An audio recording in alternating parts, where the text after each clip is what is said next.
নমস্কাৰ, আজি আমি আলোচনা কৰিম নৱম শ্ৰেণীৰ প্ৰথম পাঠটি শিশুলীলা। এই শিশুলীলাটি আলোচনা কৰাৰ আগতে পোনপ্ৰথমে আমি শংকৰদেৱৰ বিষয়ে জানি ল'ব লাগে বুলি আমি ইয়াৰ আগৰ ক্লাছত আমি আলোচনা কৰিছোঁ।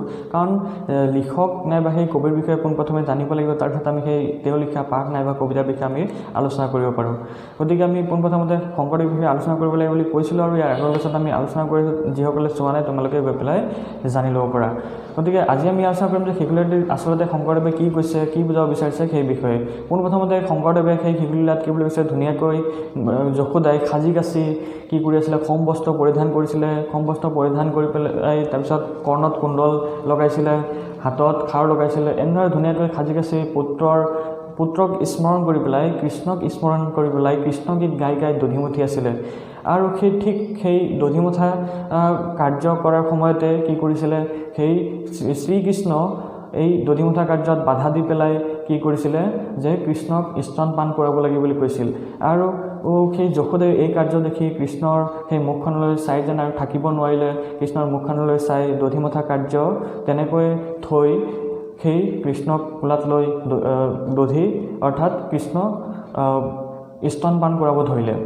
আৰু এই স্তনপান কৰোৱাৰ সময়তে যি সেই দধি চৌকাত বহাই থৈ আহিছিলে, সেই চৌকাৰ পৰা যেন সেই উতলি পৰি আছিলে সেই দধি। গতিকে ঠিক সেই সময়ত গাখীৰ উতলি পৰি আছিলে। সেই সময়তে কি কৰিলে, আহি পেলাই গোপীসকলে ক'লে যে উতলি পৰি আছে। সেই কথা শুনি লগে লগে কৃষ্ণ কোলাৰ পৰা নমাই থৈ সেই দধিৰ পাত্ৰ চৌকাৰ পৰা নমাব গ'লে। এই কাৰ্য দেখি কৃষ্ণৰ আকৌ অভিমান হ'ল যে মোতকৈও সেই গাখীৰৰ পাত্ৰটো ডাঙৰ হৈ গ'ল নেকি।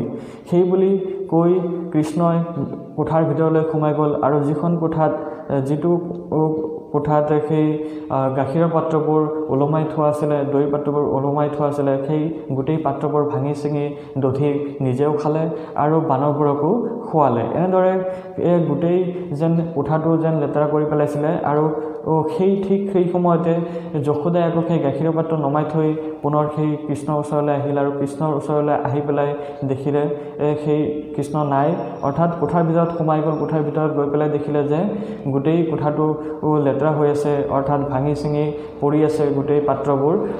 ইফালে সিফালে চাওঁতে দেখিলে যে উৰলৰ ওপৰতে বহি কৃষ্ণই দধি খাই আছে, আৰু সেই বানৰবোৰেও চৌদিশে যেন খাই পৰিছে।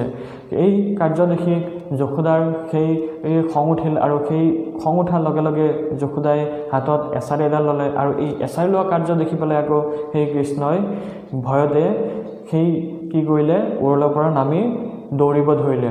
এই কাৰ্য দেখি কৃষ্ণৰ এই দৌৰা কাৰ্য দেখি পেলাই আকৌ যশোদায়ো সেই কৃষ্ণৰ পিছে পিছে দৌৰিব ধৰিলে। সেইকাৰণে শংকৰদেৱে কৈছে যে যিজন ভগৱান শ্ৰীকৃষ্ণক এই গোটেই বিশ্ব ব্ৰহ্মাণ্ডৰ বহু যোগী মহাযোগী তপস্বীসকলে যুগ যুগ ধৰি তপস্যা কৰিও নাপায়, তেওঁ যি জগতৰ যি সৃষ্টিকৰ্তা, সেই সৃষ্টিকৰ্তা হৈও সাধাৰণ তিৰোতা যশোদাক ভয় কৰি কি কৰিছে, দৌৰিছে।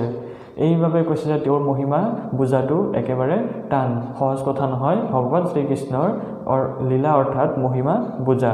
তাৰপিছত কি হ'ল, সেই কৃষ্ণ দৌৰি ফুৰিলে, আৰু কৃষ্ণৰ পিছে পিছে যশোদা দৌৰিব ধৰিলে। আৰু এনেদৰে দৌৰি দৌৰি ভাগৰি পৰিল যশোদাৰ এই ভাগৰা দেখি পেলাই কৃষ্ণ যেন থাকিব নোৱাৰিলে, আৰু সেই নিজে নিজে কৃষ্ণই ধৰা দিলে। আৰু কৃষ্ণ যদি ধৰা নিদিলে হয় কোনো পধ্যেই যশোদাই ধৰিব নোৱাৰিলে হয়, কাৰণ কৃষ্ণ হৈছে ভগৱানক ধৰাটো সহজ কথা নহয়, কাৰণ ভগৱানে যদি বিচাৰে যিকোনো কাম কৰিব পাৰে। গতিকে এই কৃষ্ণ সেই মাকৰ সেই কষ্ট দেখি পেলাই নিজে নিজে ধৰা দিলে, আৰু মাকে যিহেতু মাৰিব বুলি সেই কান্দাৰ ভাও জুৰিলে, আৰু কান্দাৰ ভাও জুৰি পেলাই সেই মাকৰ ওচৰত ধৰা দিয়াৰ লগে লগে মাকেও গৈ পেলাই হাতত ধৰিলে, আৰু হাতত ধৰি পেলাই ক'লে যে আজি তই ক'ত যাবি, তোৰ আজি মই মাথা খাম।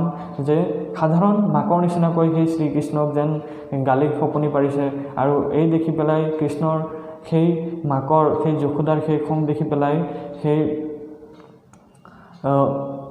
কান্দাৰ ভাও জুৰিলে, আৰু এই কান্দাৰ ভাও জোৰা দেখি পেলাই এই যশোদাই ভাবিলে যে ভয় খাইছে বুলি, আৰু এছাৰিডাল হাতৰ পৰা নমাই ঘৰত লৈ গ'ল, আৰু পুনৰ এই ঘৰত লৈ পেলাই উৰলৰ ওপৰত বান্ধিবলৈ ধৰিলে। কিন্তু বান্ধা সময়ত সেই 2 আঙুলি জৰিৰ কম পৰি আছিলে, আৰু যাৰ বাবে বান্ধিব পৰা নাছিলে। এইখিনি আছিলে এই শিশুলীলাটিত গতিকে ইয়াৰ পিছৰ ক্লাছত আমি আলোচনা কৰিম ইয়াৰ প্ৰশ্নোত্তৰ